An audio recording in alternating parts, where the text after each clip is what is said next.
Okay, so I have had a lot of requests, a surprising amount of requests for a video of how I cut John's hair.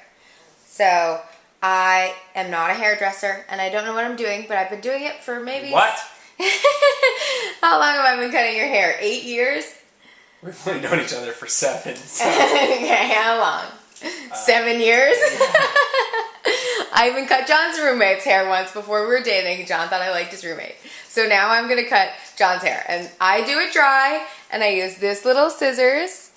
And it's from like CVS. It's called the hair cutting scissors. I'm sure there are much better scissors, but this one does the trick. What?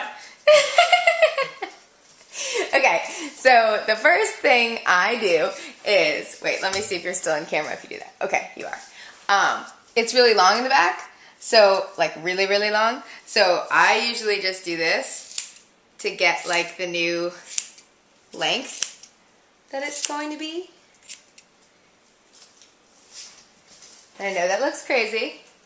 And then... What?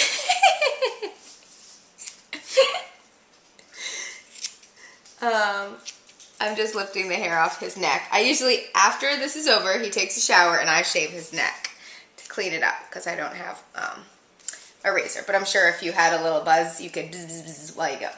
So then I have him lean like this. Let me make sure it's still on camera. Yes, it is.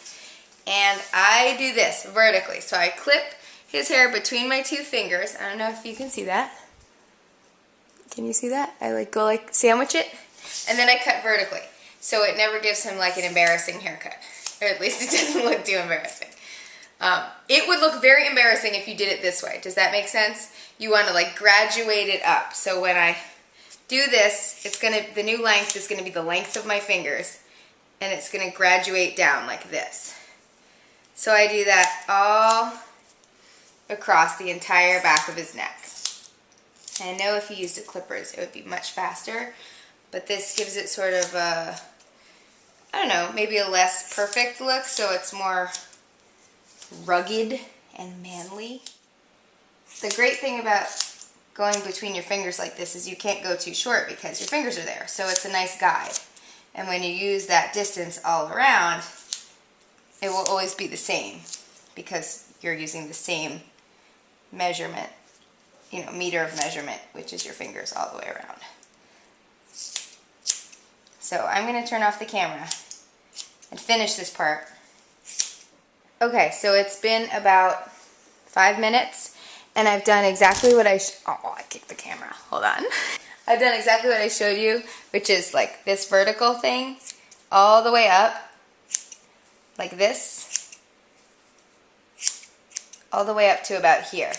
So you can see if I redo it, I can find little things that stick out. Like I might do this and find some long pieces and just keep doing it. So I usually go like across the bottom, then I go across the middle, then I go across the top, and I go across the top, and then I might do it again like you see me doing here just to find any long pieces that stick out.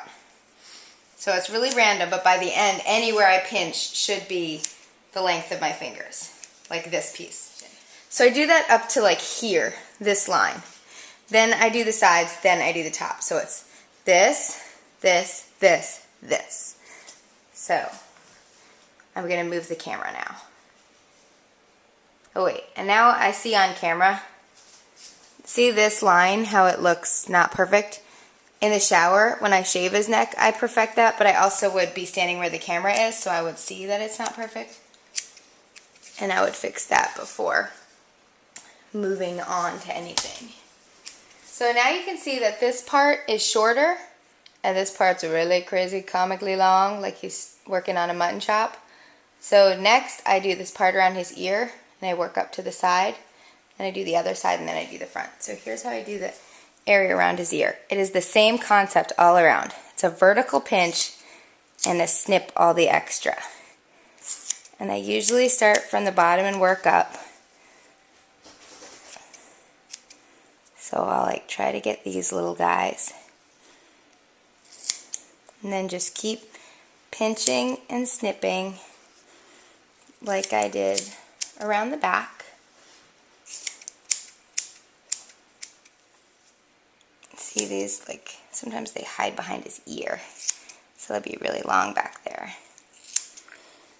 I just make sure I get it so it's all the length of my fingers.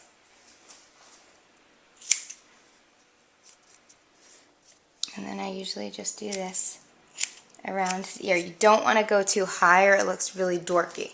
So you want the line to be just sort of hugging his ear. You'd never want to like go up here or anything crazy. So I just try to clean that up. Oops, I just moved the camera.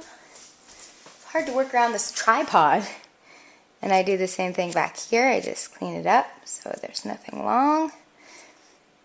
And around the tripod, I might get this part because it still seems kind of long. So at this part, I'm almost meeting the top part where I stopped in the back. So it almost is going into a different zone. So I usually don't get into the top until I do the other side. So I'm going to stop, do the other side exactly the way I did this side, so I'm not going to show you because it's the same exact thing. And then I'm going to show you how I do the top. Okay, so now the sides, turn to the side for a second. The sides are cut, the back is cut. This is the other side. So now this part's really long and he looks like he's got a faux hawk.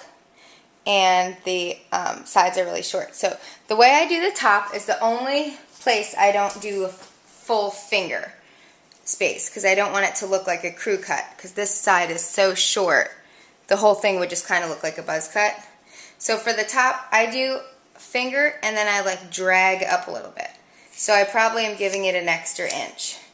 And I do that all over. There's like no rhyme or reason how I do it. I just try to keep the cuts vertical because if you cut like this, it will be like a Three Stooges haircut.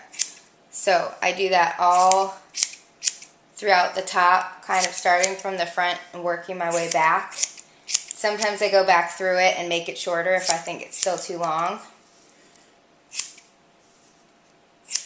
And you can see that John is part Anderson Cooper and that he's a little bit of a silver fox in the front. Fun fact, his sister has the same gray streak in the same spot. Weird.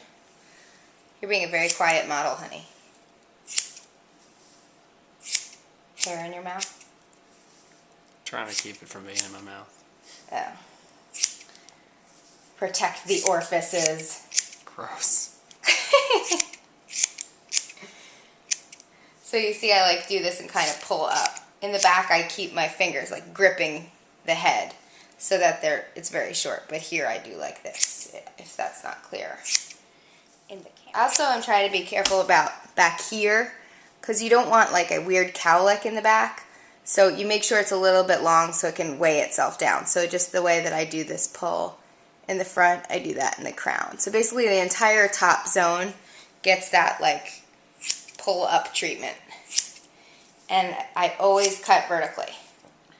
Meaning like, well you see, my hand is always in the front of his face and the blade goes towards the back of his head.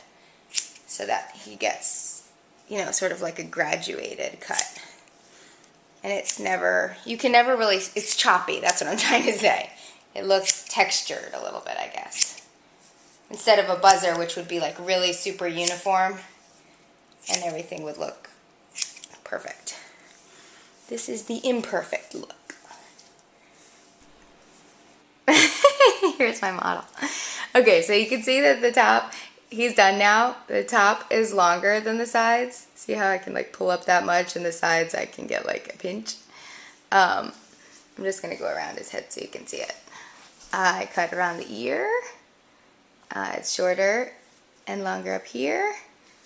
It's around the neckline I've trimmed. Then we'll just shave that. And then we cut around this ear and he'll do some like, oh, ear wiggle. Do it again. Nice. And he'll clean up his sideburns himself because he can see those. And then we're back to the front. So now John is just going to take a shower and we'll shave the neck and do a little before and after mamma jamma for you. Oh yeah, and it's really messy.